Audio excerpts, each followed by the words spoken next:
Magandang hapon. Welcome po sa Lotto Result Today. Narito na ang resulta ng 5 PM draw ngayong March 8, 2026, araw po ng linggo. Para sa 2D Lotto, 20 and 2 in exact order.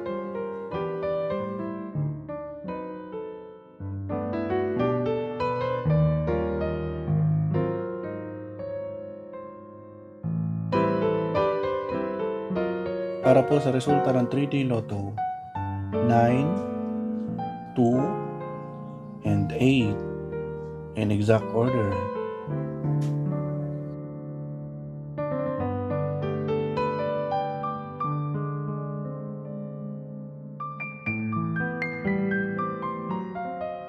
Maraming salamat po sa panonood. At muli, magandang hapon po.